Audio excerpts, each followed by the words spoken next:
우리는 어제 말씀을 통해서 바벨론을 사는 바벨론 사람들, 불안 속을 살아가는 세상 사람들의 모습과 그들의 상태를 살펴보았습니다. 이어지는 오늘 말씀은 그러한 바벨론과 불안 속에서 살아가는 바벨론 사람들, 세상 사람들 속에서 행동하고 있는 하나님의 사람들을 우리는 보게 됩니다. 그 속에서 행동하는 이 하나님의 사람들, 다니엘, 그리고 그 세 친구들의 모습을 통해서 우리는 이제 본격적으로 하나님께서 그들을 바벨론으로 보내신 목적, 이 하나님의 사람들이 바벨론, 그 세상, 거기에 있어야 할 존재적 이유, 이런 것들에 대하여 이제 명확하게 보게 되는데요. 그래서 우리는 오늘 말씀을 통하여서 바벨론에서 하나님의 사람들은 어떠한 자인지를 살펴보려고 합니다. 그 첫 번째는요, 그들은 지연시키는 자다. 지연시키는 자다라는 것을 우리에게 보여주고 있습니다. 오늘 14절은 이렇게 시작하네요. 한번 읽어볼까요? 시작. 그때에 왕의 근위대장 아리옥이 바벨론 지혜자들을 죽이러 나가매 다니엘이 명철하고 슬기로운 말로 먼저 사형 죽여라 라는 선포가 있었고, 이제 그것이 곧바로 실행되기 위하여 근위대장 아리옥이 칼을 들고 죽이기 위하여 나가고 있었어요. 죽음이 눈앞에 있었고 파멸과 끝이 눈앞에 있었습니다. 그런데 오늘 보니까 다니엘이 명철하고 슬기로운 말로 계속 볼까요? 15절에 보니까 왕의 근위대장 아리옥에게 물어 그를 멈춰 세웁니다. 그리고 왕의 명령에 어찌 이리 급하냐, 지금 왜 이렇게 갑자기 이러느냐 하니 그가 또 멈춰 서서 그에게 다니엘에게 이걸 알렸어요. 그랬더니 16절요. 시작. 다니엘이 들어가서 왕께 구하기를 시간을 주시면 왕에게 그 해석을 알려드리리다 하니라. 지금 다니엘이 뭐라고 있는 거예요? 파멸의, 종말의, 죽음의 끝에 심판의 시간을 어떻게 하는 거예요? 뒤로 지연시키고 있다라는 것을 보게 됩니다. 이것을 통해서 하나님의 백성들은 존재 자체가 이렇다라는 것을, 존재 자체가 심판과 파멸과 죽음을 뒤로 지연시키는 자다라는 것을 보게 돼요. 여러분 창세기 18장으로 가보시면 하나님이 한 도시를 도저히 볼 수 없어서 멸망시키기로, 그래서 죽음이 사실 그 눈앞에 있었어요. 그런데 그때에 이 아브라함이 이런 이야기를 합니다. 주께서 이같이 하사 의인을 악인과 소돔과 고모라를 파멸시키겠다 하셨거든요. 그들을 다 죽이겠다 하셨거든요. 그랬더니 아브라함이 의인을 악인과 함께 죽이심은 부당합니다. 의인과 악인을 같이 하심도 부당합니다. 세상을 심판하시는 이가 정의를 행할 것이 아닙니까? 여호와께서 이르시되 내가 만일 소돔 성읍 가운데 의인 50명, 이건 뭐죠? 하나님의 사람. 저기서 말하는 의인이란 착하게 사는 사람을 말하는 것이 아니라 하나님을 의뢰하고 있는, 하나님과 연결되어서 의롭게 살아가는 사람, 하나님이 의인 사람들, 의인 50명만 있으면 어떻게 해요? 그 지역 심판? 뒤로 미루겠다, 용서하겠다, 이렇게 말해요. 그랬더니 아브라함이 나간 티끌과 재와 같은데 50명 좀 많은 것 같은 거예요. 의인 50명 없을 것 같다. 감히 죽게 안 합니다. 라고 하나님과 딜을 하기 시작해요. 사실은 간절한 마음으로 중보하고 있는 것이죠. 50인 중에 5명 부족하면 어떡할 겁니까? 내가 45명을 찾으면 멸하지 않는다. 아브라함이 또 물어요. 그러면 거기 40명, 5명이 또 부족해서 40명만 있으면 어떡하실 겁니까? 내가 거기에 의인 40명 있으면 심판 지연한다 라고 말했어요. 그러니까 노하지 마십시오. 30명은 어떡합니까? 이제는 좀 폭을 넓혀서 점점 깎고 있는 거죠. 10명은. 30명 어떡하실 겁니까? 있으면 심판 뒤로 미룰게. 또 묻습니다. 그러면 20명은요? 미룰게. 그리고요, 또 이르되 주여 노하지 마옵소서. 한 번만 더 말하겠습니다. 10명밖에 없다면요 라고 얘기했을 때 하나님이 거기에 만약에 의인이 있다면 내가 내리려고 했던 심판을 뒤로 미루겠다라고 말하면서 의인이라는 하나님의 백성들은 그 존재 자체가 거기에 있는 파멸과 심판과 혼란을 어떻게 해요? 뒤로 지연시키는 그러한 자다라는 것을 보게 돼요. 자, 그런데 하나님은 10명 이하면 안 된다는 겁니까? 19장으로 넘어가 보실까요? 창세기 19장에 가보시면 거기 누가 있었어요? 아브라함의 조카 롯. 그래서 동틀 때에 천사가 롯을 재촉합니다. 일어나 여기 있는 내 아내와 두 딸을 이끌어내라. 아마 새벽쯤이었겠죠. 예수님도 새벽에 부활하셨고 어쨌든 그들은 죽음이 눈앞에 있는지도 몰랐어요. 그런데 그때에 이 성의 죄악이 크니까 멸망시킬 거다. 그런데 너희가 여기 있으면 같이 망한다. 그러니 나오라 라고 말했어요. 그런데 롯이 계속 지체하거든요. 그랬더니 억지로 끌고 나옵니다. 롯의 손과 아내의 손과 두 딸의 손, 그 가정, 끄집어내어서 자비를 더하셨습니다. 그런데도 계속 시간 끌면서 저기 멀리 산으로 도망가라고 하니까 그까지 가다가 죽겠습니다. 무서워서 여기 작은 성읍에 가면 안 되겠습니까? 라고 이렇게 말했더니 그것까지 허락한다라고 말하면서 22절 읽어볼까요? 시작. 그리로 속히 도망하라. 네가 거기 이르기까지는 내가 아무 일도 행할 수 없노라 하였더라. 그러므로 그 성 이름을 소알이라 불렀다. 자, 의인 한 명이 거기 있어요. 근데 하나님 그 천사가 뭐라고 말하는 거 아니까? 네가 거기 있으면 네가 저기서 나가서 안전해지기까지는 내가 아무 일, 심판이나 멸망을 할 수 없다. 이렇게 말하고 있는 것이죠. 그러므로 하나님의 백성들이 존재 자체가 그들이 거기 있음으로 인하여서 파멸과 죽음과 심판과 혼란과 이 모든 것들이 어떻게 되는 거예요? 지연되는 존재 자체가 심판을 연기시키는 자다. 그리고요, 하나님의 백성들 우리가 익히 아는 것처럼 하나님의 백성들은 역할 자체가 연기시키고 파멸을 연기시키고 지연시키는 자예요. 마태복음 5장 13절 우리가 잘 아는 말씀이죠. 너희는 세상의 뭐다?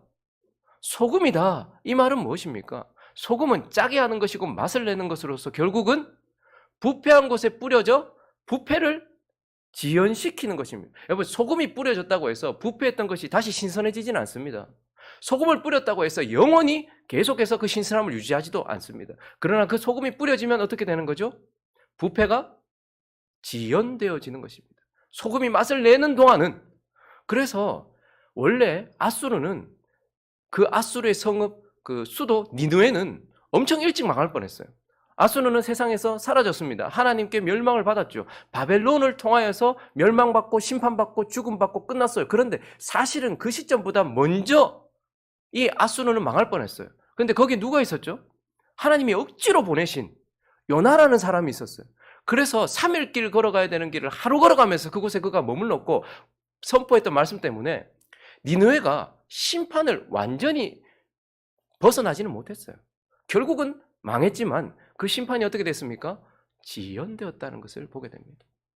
다니엘과 세 친구가 거기 있음으로 인하여서 바벨론의 지혜자들과 그곳의 혼란들이 지연되고 있다는 것을 우리는 보면서 하나님의 사람들은 바벨론의 파멸과 혼란을 지연시키는 자다라는 것을 우리에게 말씀해 주고 있습니다.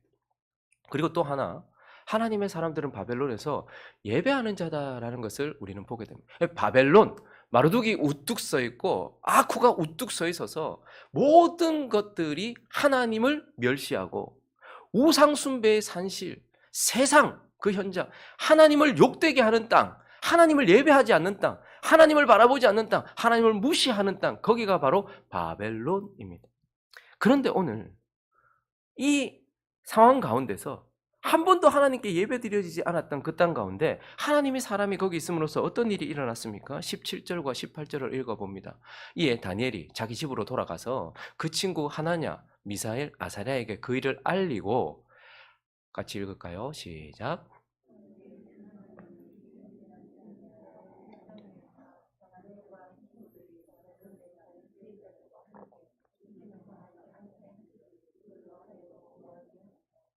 구하게 하니라. 기도가 이 땅에서 올려지고 있는 것을 보게 됩니다.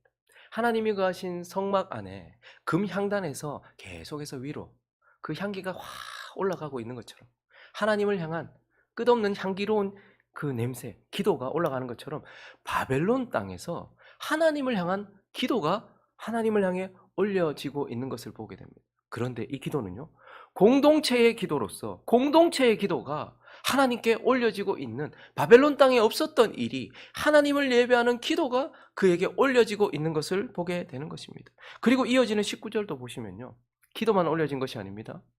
하나님이 그 기도에 응답하셔요. 즉시 응답하셔요. 그날 밤에, 은밀한 것이 밤에 환상으로 다니엘에게 나타나 보이셨어요. 여러분, 우리가 만약에 지금 다 죽이겠다, 근데 하나님이 꿈을 가르쳐 주셨어요. 이 급박한 상황에 밤에 꿈에 하나님께서 그 꿈이 뭔지도 보여주셨고 해석도 보여주셨어요. 그러면 우리는 어떻게 하겠습니까? 바로 24절로 넘어갈 거예요. 24절 한번 보시면요, 이에 다니엘은 왕이 바벨론 지혜자들을 죽이라 명령한 아리오게로 가서 그에게 이같이 이르되 바벨론 지혜자들을 죽이지 말고 나를 왕 앞으로 인도하라. 그리하면 내가 그 해석을 알리겠다. 알았으니까 이제 바로 뛰어갔겠죠. 그런데 오늘 본문을 다시 보시면요, 19절부터 다시 보시면 다니엘에게 나타나 보이셨어요. 근데 다니엘이 뭐 하죠? 뭐부터 하죠? 하늘에 계신 하나님을 찬송하기 시작해요. 그리고요, 계속 이어지는 본문을 볼까요? 다니엘이 말하여 이르되 영원부터 영원까지 하나님의 이름을 찬송할 것은 지혜와 능력이 그에게 있음이로다. 그는 때와 계절을 바꾸시고 자연 모든 것을 통치하신단 말입니다. 왕들을 폐하시고 왕들을 세우시며 역사도 통치하시는 그런 하나님이시고 지혜자에게 지혜를 주시고 그들이 지혜가 있어서가 아니라 하나님이 주신 지혜 때문에 총명한 자가 하나님이 주신 총명 그 지식을 주시는 분이다 라고 그는 깊고 은밀한 일을 나타내시고 어두운 데에 있는 것을 아시며 또 빛이 그와 함께 있도다. 그리고 더 넘치는 감사로 나의 조상의 하나님 이제 내게 지혜와 능력을 주시고 우리가 주께 구한 것을 내게 알려주셨사오니 감사합니다 찬양합니다 라고 그 밤에 환상 이후에 바벨론 땅에서 하나님을 향한 감사와 찬양의 예배가 올려지고 있는 것을 보게 되는 것입니다. 그러니 하나님의 백성이 이 바벨론이라는 세상 한복판에 있음으로써 그 땅이 뭐하는 땅이 되는 거예요? 하나님을 예배하는 땅이 되게 하는 것. 얼마 전에 황여우서 선교사님이 오셨다가 이제 다시 돌아가셨지 않습니까? 근데 그분이 뜬금없이 갑자기 저하고 교제를 하고 싶다고 찾아왔어요. 그러면서 제 얘기도 듣고 싶다고 얘기하고 어디서 들었대요. 구미에서 들었는데 직접 듣고 싶다고 얘기해서 제 얘기도 좀 드리고 우리 교회가 어떻게 설립되고 제가 어떻게 여기 왔는지 이야기도 드렸더니 본인 이야기를 하세요. 그런데 그분이 그런 말씀을 하시더라고요. 내가 그곳에 있을 때에 대놓고 복음을 전하기도 어렵잖아요. 뭐 그렇다고 돌아오는 사람도 없어요. 그래서 그것도 하루 이틀이죠. 내 평생을 거기에 지금 바치고 있는데 내 자식까지 다 내가 여기 있어야 될 이유가 뭡니까? 라는 생각이 한 번씩 덮친다는 거예요. 근데 그때마다 하나님께서 나가게 하세요. 하나님 없는 그 땅에 나가게 하시고. 근데 거기 나가서 2시간, 3시간을 차를 타고 가요. 근데 그곳에서 뭐 대놓고 예배할 수 있습니까?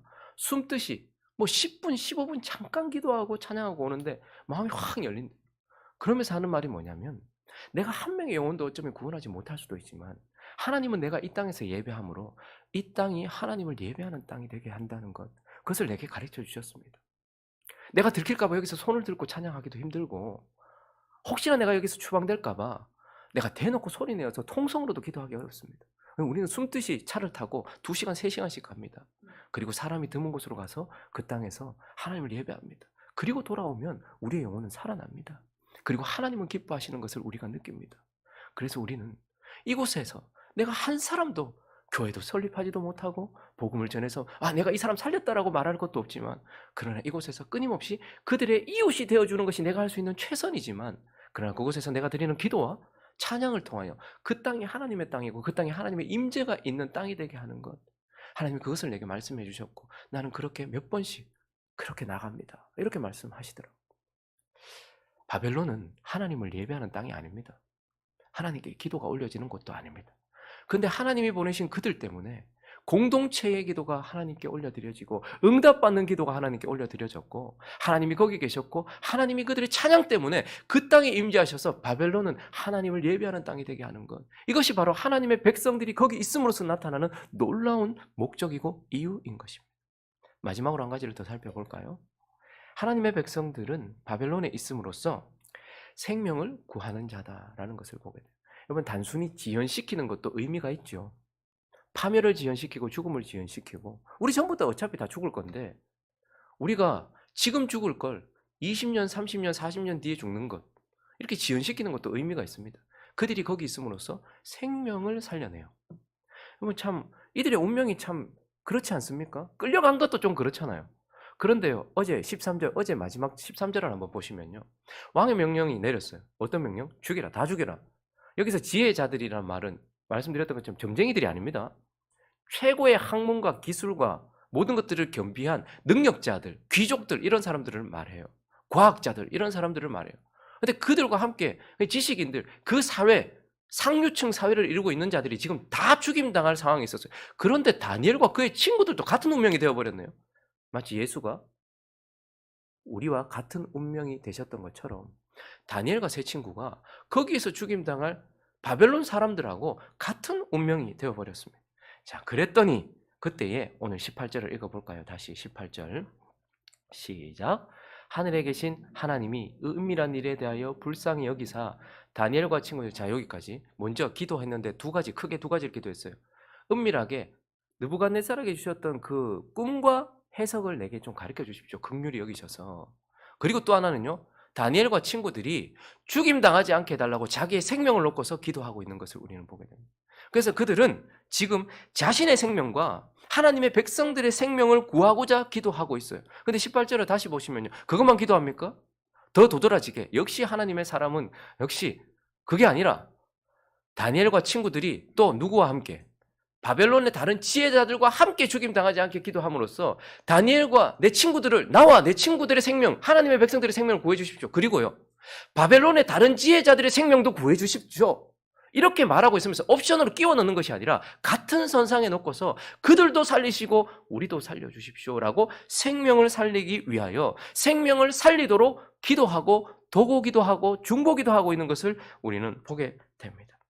그래서 그들은 자신의 생명을 살리고자 그리고 바벨론 사람들의 생명을 살리고자 기도하고 있고 우리가 앞으로 계속해서 보겠지만 그들의 생명을 살릴 하나님께 받아 깨닫게 된 비밀스러운 하나님의 말씀을 전함으로써 그들의 생명을 건져요. 결국 그들의 생명을 구하고 자신의 생명과 바벨론 사람들의 생명을 구한 것은 하나님을 향해 드렸던 생명을 구해 주십시오라는 기도와 생명을 살릴 수 있는 하나님이 주신 말씀을 거기에서 선포함으로써 거기에 있는 생명들을 건진다라는 것을 보게 돼요. 단순히 파멸을 지연시키는 것이 아니라 그들을 하나님이 뜻하시는 자들은 살려내고 있는 것을 보게 되고 이것은 하나님의 백성들의 존재적인 특징인 것입니다. 여러분 창세기 45장을 가보시면 요셉의 이야기입니다. 읽어볼까요? 시작. 요셉이 형들에게 이르되 내게로 가까이 오소서. 그들이 가까이 가니 이르되 나는 당신의 아우 요셉이니 당신들이. 여러분 저는 저 말 들었을 때 요셉이 저보고 그거 탁 서서 형 가까이 와 이렇게 얘기하면 싫어 얘기했을 것 같아요. 내가 팔았으니까 싫어 이렇게 얘기할 것 같아요. 팔았어요. 요셉은 애굽에 팔려서 갔어요. 형들에 의해서 팔려서 갔어요. 다니엘과 세 친구는요. 느부갓네살에 의해 포로로 끌려갔어요. 비슷한 상황이죠. 좋은 현상으로 우리가 눈에 보기엔 좋은 현상으로 간 건 아니지만 그러나 그 다음 절을 볼까요? 당신들이 나를 이곳에 팔았다고 해서 근심하지 마십시오. 한탄하지 마십시오. 걱정하지 말라는 거예요. 왜요? 하나님이 생명을 구원하려고 나를 당신들보다 먼저 보내셨습니다. 나 총리시키고 나 입신양명시키고 나 막 빛나게 하려고도 아니고 나를 이곳에 보낸 건 당신들의 악함을 사용하신 하나님입니다. 다니엘과 세 친구를 이곳에 보낸 것은 이 느부갓네살의 힘과 그의 악함을 사용하신 하나님이다. 그런데 보내신 이유는 딱 하나다. 생명을 건지기 위하여. 7년 흉년이 있을 때에 야곱의 집안 전체도 죽을 판이에요. 그리고요. 애굽 사람 전체도 죽을 판이었어요. 그런데요. 요셉이 그곳으로 먼저 갔고 그곳에서 창고를 열었습니다. 그래서 요셉의 가족, 하나님의 백성들 전체가 생명을 얻었어요. 그리고 함께 애굽 사람들과 세상 사람들이 생명을 얻었다라는 것을 보면서 하나님의 사람은 생명을 구하는 자다라고 우리에게 말씀하고 있는 것입니다. 말씀을 정리하겠습니다. 얼마 전에 대형 쇼핑몰에 화재가 일어났는데요. 그 불꽃이 일어나자마자 삽시간에 대형 화재로 번졌습니다. 근데 그것을 최초 발견했던 사람이 그것을 보고서 CCTV를 보고 발만 동동 구르고 있어요. 어떻게 해야 될지를 모르는 거죠. 그리고 나서 사람들을 불러왔는데 사람들이 모여서도 어떻게 할 줄을 모르니까 동동 구르고 있었어요. 불이 점점 커지고 있는 거예요. 근데 그곳에 마침 비번이었던 소방관이 한 사람 거기 있었습니다. 그랬더니 그가 어떻게 합니까? 아래서부터 불을 끄기 시작해요. 그가 불을 잡지는 못했습니다. 그런데 119에 신고를 하고 그가 불을 끄기 시작하면서 그를 도운 사람들이 있었고 지연시켰습니다. 그리고 불을 잡았죠. 이 119에서 와서 불을 잡았죠. 어떤 사람이 어디에 있는가는 정말 중요해요. 행함보다 더 중요한 것은 존재 자체고 그 존재가 어디에 있는가는 정말 매우 중요한 것입니다. 오늘 이 하나님의 사람들이 세상에 바벨론에 있음으로써 그 더럽고 추악했던 땅이 하나님을 예배하는 땅이 되도록 하는 것, 그리고요 파멸과 죽음과 심판 앞에 서 있었던 그들의 마지막이 지연되고 또 거기에서 얼마는 생명을 건지는 것, 이것이 그곳에 하나님의 사람들이 있기 때문에 일어났던 놀라운 일이요 축복입니다. 저와 여러분이 보잘것없는 것처럼 보이죠. 멸망해버리고 눈에도 보이지 않는, 이제는 유다는 없어졌어요. 눈에도 보이지 않는 그러한 나라의 백성이에요. 우리도 하나님의 나라는 눈에 보이지 않아요. 우리가 정말 초라해 보입니다. 그러나 우리가 서 있는 이 바벨론과 세상 가운데, 여러분들의 가정 가운데 여러분이 서 있다는 것은 참으로 큰 의미가 있습니다. 내 자식들이, 내 배우자가, 내 부모가, 내 친족이 아무도 하나님 예배하지 않아도 내가 거기에 있으므로 이 가정은 하나님을 예배하는 가정이 되어질 수 있고요. 그들의 파멸이 내가 여기 있음으로써 지연되고, 내가 드리는 기도와 내가 선포하는 말을 통하여, 나를 통해 선포되어지는 하나님의 말씀을 통하여 누군가는 생명을 얻을 수 있다는 것을 기억하면서 우리의 외적인 모습을 보고서 우리를 판단하지 말고 우리 존재 자체에 있는 이 가치와 의미를 깨닫고서 내가 왜 여기 있어야 되는지, 왜 내가 세상에 있어야 되고 내가 왜 이 가정에 있어야 되는지를 다니엘과 세 친구를 통하여 깨달음으로 우리 또한 이런 존재와 목적을 가지고 있는 바벨론 사람들을 위하여 여기 있는 우리라는 것을 기억하는 저와 여러분 되시기를 예수 그리스도의 이름으로 축원합니다.